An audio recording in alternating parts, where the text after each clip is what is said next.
অপু বিশ্বাস, যার মূল নাম ছিল অবন্তী বিশ্বাস। তিনি অবন্তী বিশ্বাস থেকে অপু বিশ্বাস নামে মানুষের কাছে বেশ পরিচিত ছিল। অপু বিশ্বাস 1989 সালের 11 অক্টোবর বগুড়া জেলার সদর থানার কাটনাপাড়ায় জন্মগ্রহণ করেন।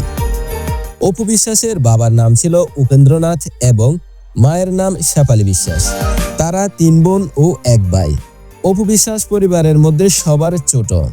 অপু বিশ্বাস হচ্ছেন একজন বাংলাদেশী চলচ্চিত্র অভিনেত্রী। তিনি 2006 সালে আমজাদ হোসেন পরিচালিত কাল সকালে চলচ্চিত্রে অভিনয়ের মাধ্যমে চলচ্চিত্র জগতে আসেন। তিনি 2006 সালে এফআই মানিক পরিচালিত কোটি টাকার কাবিন চলচ্চিত্রে প্রধান নায়িকা হিসেবে শাকিব খানের বিপরীতে অভিনয় করেন।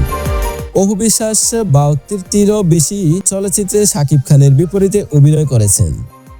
কর্মজীবনে তিনি একটি বাদশাহ পুরস্কার, যেটি সাংবাদিকদের দ্বারা আয়োজিত এই পুরস্কার অর্জন করেছেন এবং 6 বার মেরিল প্রথম আলো পুরস্কার মনোনয়ন লাভ করেন।